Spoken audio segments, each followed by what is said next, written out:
kami dari kelompok 2 akan mempresentasikan hasil rangkuman kami. Saya yang bernama Putri Kurniasa Putri.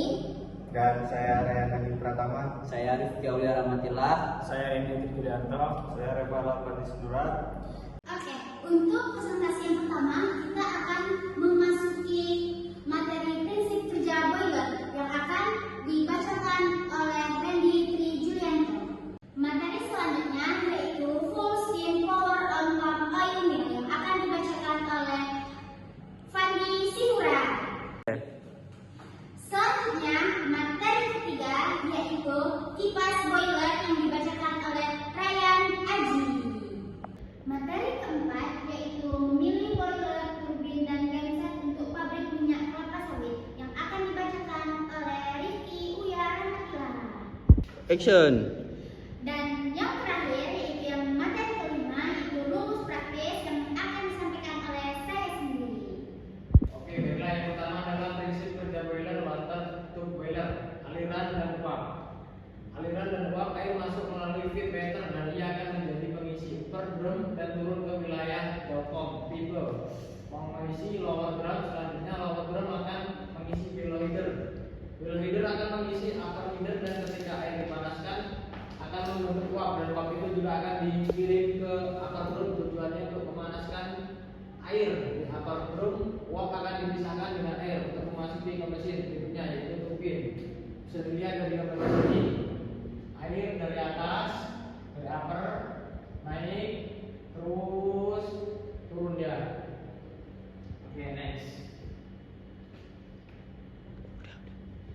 Yang kedua adalah aliran gas panas. Bahan bakar masuk ke dalam dapur boiler, kemudian gas panas akan memanaskan.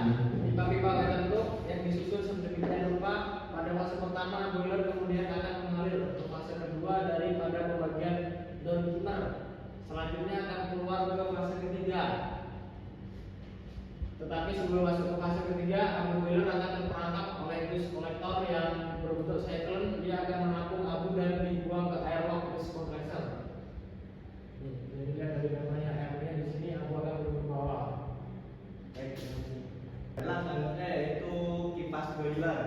Air udara yang masuk akan dikompresi dan selanjutnya akan diserahkan di gusdasi yang mana udara sudah memiliki tekanan. Tipe umum SAN. 1. Forward curved bleed. Bleed sirip-sirip berbentuk kurva yang mana arah bleed sirip-sirip ke depan searah jarum jam. Backward curved bleed untuk sama seperti forward namun arah 16 bidernya sirip-siripnya berlawanan arus. Strike radial bleed. Bleednya berbentuk radial, bahan bakar dibakar di ruang bakar. Lalu gas parasnya digunakan untuk memanaskan water sump dan airnya dibuang seperti gambar di samping 1, 2, 3. Selanjutnya bagian pertama yang ada di boiler. Full feeder shaft untuk mengumpan bahan bakar dan menuju full feeder cut, tempat memasuknya bahan bakar, dan bahan bakar akan dicampur dengan angin hasil dari full feeder fan. Secondary fan membantu bahan bakar yang masuk menyebar atau terserak di dalam ruang bakar sehingga efisiensi pembasahan menjadi meningkat. Forced drop fan memberikan atau menghasilkan aliran dan diberikan oksigen yang cukup kepada ruang bakar sehingga menilai pembakaran menjadi sempurna.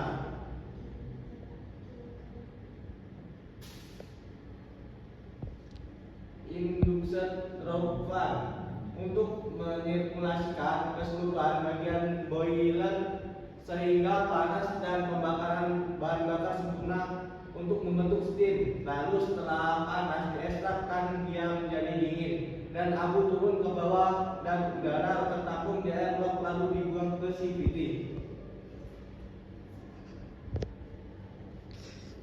Selanjutnya boiler drop control.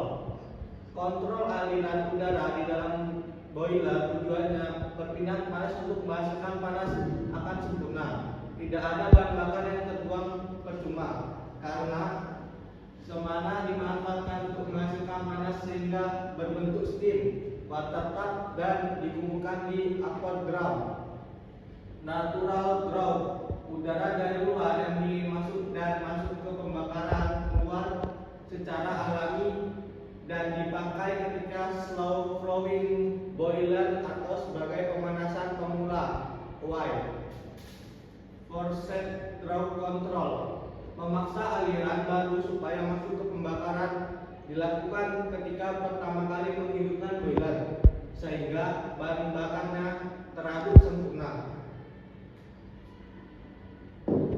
Induced drought control, menciptakan vakum dari bagian belakang supaya udara dari depan masuk secara tekanan normal. Biasa dipakai ketika boiler sedang garuk abu sehingga tidak terjadi backfire atau arah angin berlawanan ke kiri atau ke depan.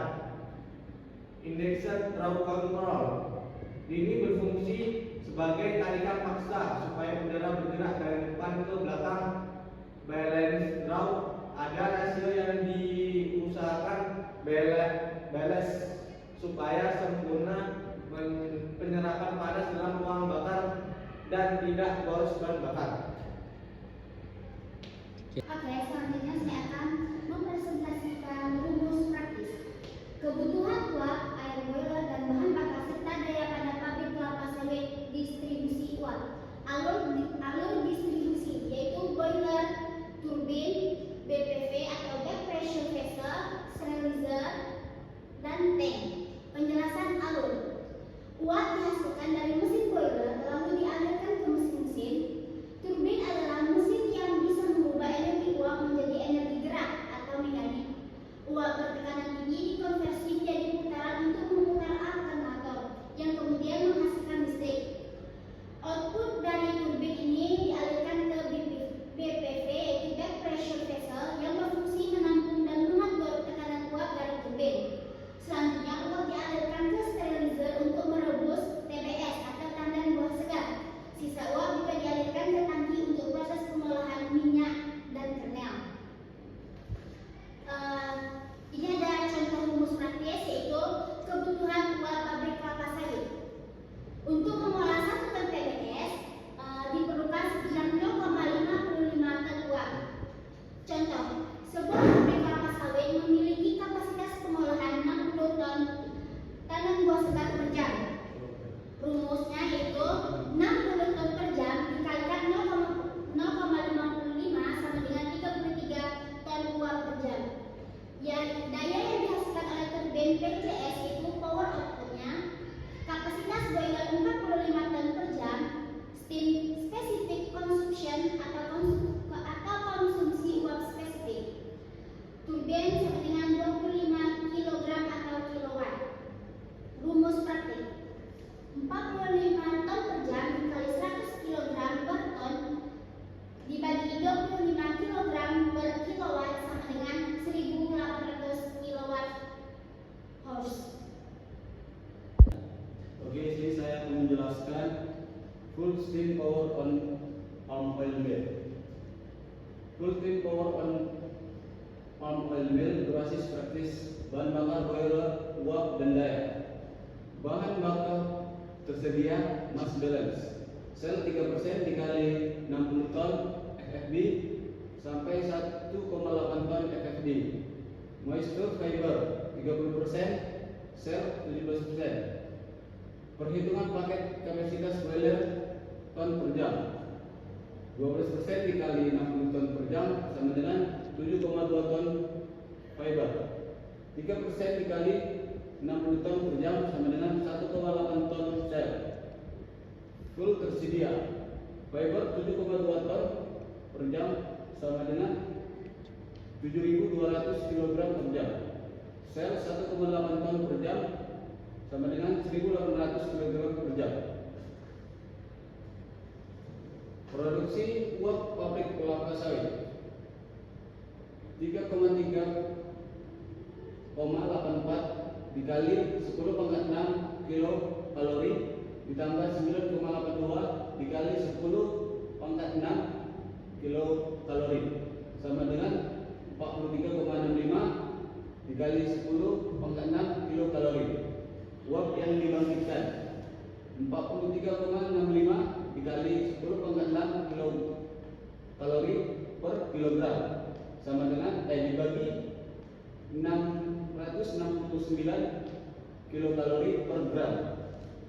kilogram sama dengan 0,065 dikali 10 pangkat 6 kilogram sama dengan 65,246 kilogram sama dengan 65,624 ton per jam. Perhitungan kalor PKS kapasitas 60 ton per jam.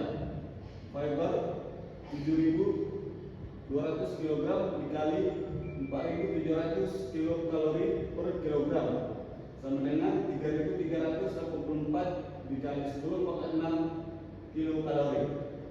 Sel sama dengan 1.800 dikali 4.950 kilokalori per kilogram sama dengan 8,91 kali 0 pangkat 6 kilokalori. Konsumsi daya 1 ton FB atau 15 sampai 18 kilowatt. Perhitungan paket kapasitas boiler ton per jam 30 ton per jam dikali 10 sama dengan 360 kilowatt. 60 ton per jam dikali 10 sama dengan 1080 kilowatt. Perhitungan kebutuhan uap pabrik kapasitas 60 ton per jam 550 kg per ton dikali 60 ton per jam sama dengan 33 ton uap per jam. Uap yang dihasilkan sampai kebutuhan uap 65,24 dikurang 33 sama dengan 32,24 ton per uap. Tambahkan uap desain turbin SSD sama dengan 25 kg 1 kilowatt sampai 10.086 kilowatt dikali 25 sama dengan 27.000 kg uap. Kebutuhan uap 550 kg per ton FMB sama dengan 33 ton uap. 27 ton uap sama dengan 60 ton uap. BPR Pressure Reducing Valve. Udah. Baiklah, di sini saya akan menjelaskan cara memilih boiler, turbin dan genset untuk pabrik minyak kelapa sawit dengan kapasitas 60 ton per jam. Kebutuhan uap. Uap adalah media penting dalam pengolahan TBS dan bahan segar. Lalu kebutuhan uap dihitung berdasarkan sistem pembangkitan pengolahan. Untuk robesan kurang lebih 250 kg per ton TBS. Untuk digester kurang lebih 25 kg per ton TBS. Klarifikasi kurang lebih 25 kg per ton TBS. Kernel recovery kurang lebih 50 kg ton TBS. Total kebutuhan uap kurang lebih 350 kg per ton TBS dengan spare 50 kg menjadi 400 kg per ton TBS. Kebutuhan uap untuk pabrik kapasitas 60 ton per jam sama dengan 1,8 ton per jam. Lalu untuk memilih boiler, kapasitas boiler dihitung dengan rumus. Kapasitas sama dengan aliran massa uap per efisiensi boiler. Contoh, jika kapasitas boiler 50 ton per jam dan efisiensi 90%, maka aliran massa uap maksimum adalah 40 ton per jam.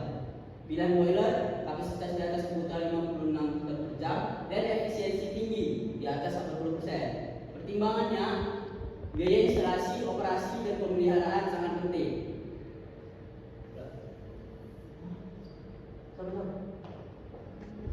Lalu memilih turbin. Daya turbin dihitung dengan rumus. Rumusnya daya sama dengan kebutuhan energi per TBS olah atau 20 sampai 25 kWh per ton TBS. Contoh, pabrik 60 ton per jam. Kebutuhan daya adalah 1200 kWh. Pilihan turbin kapasitas di atas kebutuhan memperhitungkan faktor keteladanan 1,5 sampai 2 untuk beban statis. Lalu memilih genset. Pertimbangan dalam memilih genset, kapasitas genset harus sesuai dengan kebutuhan daya turbin.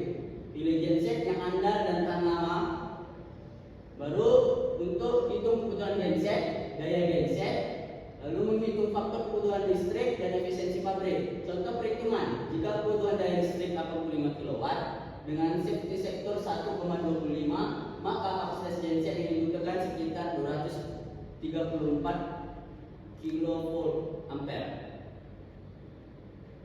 Kesimpulannya, memilih boiler harus sesuai kebutuhan R&D dan setiap proses produksi. Lalu pilih turbin harus efisien, tahan lama, kebutuhan daya di atas kebutuhan maksimal. Genset kapasitas harus lebih besar dari kebutuhan listrik dan memperhitungkan efisiensi serta cadangan daya. Pendukung sistem seperti scanning, mengelola pemantauan tekanan uap, suhu dan aliran. Backup sistemnya, genset cadangan untuk memastikan pabrik tetap berjalan saat listrik utama padam. Lalu automation, peralatan otomatis untuk meningkatkan efisiensi, penghematan bahan bakar dan ketahanan peralatan. Cukup sekian dari saya. Terima kasih. Cukup sekian presentasi dari kelompok 2, kami akhiri. Wassalamualaikum